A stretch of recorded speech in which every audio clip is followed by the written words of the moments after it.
Hello everyone, ಇಲ್ಲಿವರೆಗೂ scroll ಮಾಡ್ಕೊಂಡು ಬಂದಿದ್ದೀರಾ. ಇದೊಂದು ವಿಡಿಯೋ ನೋಡ್ಕೊಂಡು ಹೋಗಿ. ನಿಮಗೆ SSLC ಸೈನ್ಸ್ ಪೇಪರ್ನಲ್ಲಿ ಎಲೆಕ್ಟ್ರಿಸಿಟಿ ಚಾಪ್ಟರಲ್ಲಿ ಬರುವಂಥ ಇಂಪಾರ್ಟೆಂಟ್ 5 ಡೆಫಿನೇಷನ್ಸ್ನ ಈ ಒಂದು ವಿಡಿಯೋದಲ್ಲಿ ಹೇಳ್ಕೊಡ್ತೀನಿ. ಮೊದಲನೇ definition, define electric current, mention its formula. ನಿಮ್ಮ ಹತ್ರ ಒಂದು ಕಂಡಕ್ಟರ್ ಇದೆ, ಅದರಲ್ಲಿ ಎಲೆಕ್ಟ್ರಾನ್ಸ್ಗಳು ಪರ್ಟಿಕ್ಯುಲರ್ ಟೈಮಲ್ಲಿ ಎಷ್ಟು ಫ್ಲೋ ಆಗ್ತವೆ ಅದನ್ನ ನಾವು ಎಲೆಕ್ಟ್ರಿಕ್ ಕರೆಂಟ್ ಅಂತ ಅಂತೀವಿ.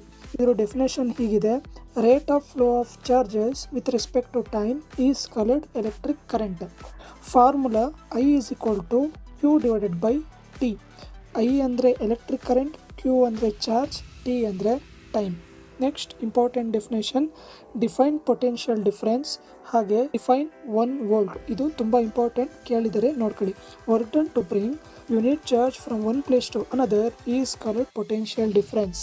ಎಲೆಕ್ಟ್ರಾನ್ಸ್ನ ಒಂದು ಜಾಗದಿಂದ ಇನ್ನೊಂದು ಜಾಗಕ್ಕೆ ತಗೊಂಬರೋಕ್ಕೆ ಮಾಡುವಂಥ ವರ್ಕ್ಡನ್ನು ನಾವು ಪೊಟೆನ್ಷಿಯಲ್ ಡಿಫರೆನ್ಸ್ ಅಂತ ಅಂತೀವಿ. ನೆಕ್ಸ್ಟ್ 1 ವೋಲ್ಟ್ಗೆ 1 joule of work done to move a charge of 1 coulomb from one point to another is called 1 volt. 1 coulomb ಚಾರ್ಜ್ನ 1 joule ಆಫ್ ವರ್ಕ್ ಡನ್ ಮಾಡಿ ನಾವು ಒಂದು ಜಾಗದಿಂದ ಇನ್ನೊಂದು ಜಾಗಕ್ಕೆ ತಗೊಂಬರೋದು ನಾವು 1 ವೋಲ್ಟ್ ಅಂತ ಅಂತೀವಿ. ಮೂರನೇ ಕ್ವಶನ್ ನೋಡೋಣ. Define resistance. Resistance is a property of material which opposes the flow of charge through it.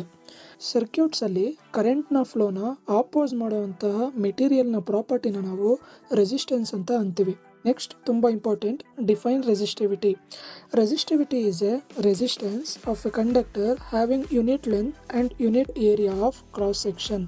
ಕಂಡಕ್ಟರ್ನ ಯೂನಿಟ್ ಲೆಂತ್ ಹಾಗೆ ಯೂನಿಟ್ ಏರಿಯಾ ಆಫ್ ಕ್ರಾಸ್ ಸೆಕ್ಷನಲ್ಲಿ ಇರೋವಂತಹ ರೆಸಿಸ್ಟೆನ್ಸ್ನ ನಾವು ರೆಸಿಸ್ಟಿವಿಟಿ ಅಂತ ಅಂತೀವಿ. ನೆಕ್ಸ್ಟ್ ಇನ್ನೊಂದು ಇಂಪಾರ್ಟೆಂಟ್ ಡೆಫಿನೇಷನ್ನು, define electric power and define 1 watt. Rate at which electrical work is done is called electric power. ಅಥವಾ basic definition, product of potential difference and current is called electric power.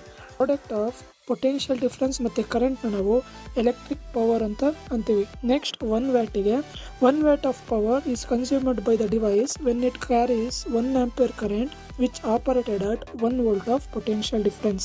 1 watt of power ಯಾವಾಗ device consumption ಮಾಡುತ್ತೆ ಅಂದರೆ ಅದರಲ್ಲಿ 1 ampere current ಹಾಗೆ ಅದ್ರ ನಡುವೆ 1 volt potential difference ಇದ್ದರೆ ಅದನ್ನು ನಾವು 1 ವ್ಯಾಟ್ ಕನ್ಸಪ್ಷನ್ ಅಂತ ಅಂತೀವಿ. ಇದೇ ರೀತಿ ಕಂಟೆಂಟಿಗೆ ನಮ್ಮ ಚಾನಲ್ನ ಫಾಲೋ ಮಾಡಿ. ನಿಮಗೆ ಏನೇ ಡೌಟ್ ಬಂದರೂ ಕಮೆಂಟ್ ಮಾಡಿ. Thank you.